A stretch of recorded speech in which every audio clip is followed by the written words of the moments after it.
નમસ્કાર, સુપર 6 માં આપનું સ્વાગત છે। શું છું જગદીશ અને વાત કરીશું રસ્તા પર ફરી રહેલા યમરાજની।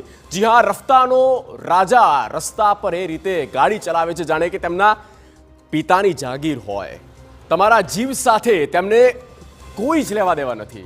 પછી તે વિસ્મય હોય કે તથ્ય પટેલ, તે ગોપાલ હોય કે રિપલ પંચાલ હોય, બસ આવા જ આ નબીરાઓ નિર્દોષને પોતાની કારની નીચે રીતસર કચેડી નાખે છે જાણે કોઈ જીવજંતુ ના હોય। વાત કરીશું ત્યાર પછી તામિલનાડુ અને પુડુચેરીની, જ્યાં ફેંગલે મચાવી છે તબાહી, અને તબાહીની સાથે સાથે વાત કરીશું રેફરીના એક એ નિર્ણયથી જેમાં 100 લોકો મોતને ભેટ્યા। જ્યાં 100 લોકો એક નિર્ણયના કારણે મોતને ભેટ્યા। પણ સૌથી પહેલા નજર કરી આજના 6 મુદ્દાઓ પર।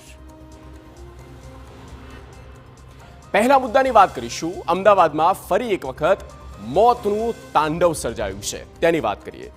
પહેલો મુદ્દો તમારો જીવ છે જોખમમાં, જ્યાં 2 નિર્દોષ લોકો બાઇક પર જતા હતા અને તેમને કાળ આંબી ગયો। જો કે તેમનો વાંક માત્ર એટલો જ હતો કે તેઓ પોતાના રસ્તે જઈ રહ્યા હતા, કેમ કે નબીરો યમરાજ બનીને સામેથી આવ્યો। ત્યારબાદ બીજા મુદ્દાની વાત કરીશું। બીજો મુદ્દો છે મોત, માતમ અને રહસ્ય। સુરતમાં ભાજપની મહિલા નેતા દીપિકા પટેલે આત્મહત્યા કરી। તેની હજુ પણ એ સવાલ યથાવત છે કે શા માટે તેની આપઘાત કરવો પડ્યો। ત્યારબાદ ત્રીજો મુદ્દો ફેંગલે ફેલાવી તબાહી। ત્રીજા મુદ્દામાં મુશળધાર વરસાદને કારણે તમિલનાડુ પુડુચેરીના અનેક વિસ્તારોમાં પાણી થઈ ગયું। એનડીઆરએફની ટીમ સતત ખડે પગે છે અને લોકોનું રેસ્ક્યુ કરવામાં આવી રહ્યું છે। ત્યારબાદ ચોથો મુદ્દો છે લદ્દાખ, હિમાચલ પ્રદેશમાં ફેલાયેલા સફેદ સંકટનો।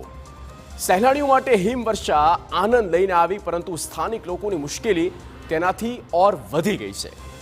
ત્યારબાદ પાંચમો મુદ્દો છે આફ્રિકન દેશ ગિનીનો, જે એક ફૂટબોલ મેચ દરમિયાન રેફરીએ એક નિર્ણય આપ્યો અને તેના પર થઈ ગયો વિવાદ, જેના લીધે 100 લોકોના મોતની આશંકા છે। અને અંતમાં વાત કરીશું છઠ્ઠા મુદ્દાની। પોરબંદર જિલ્લામાં બરડામાં થયું છે કેરીનું આગમન। અડદિયા ખાવાની સિઝન અને એમાં 1 કિલો કેરી માર્કેટિંગ યાર્ડમાં અધધ 851 રૂપિયામાં વેચાઈ હતી।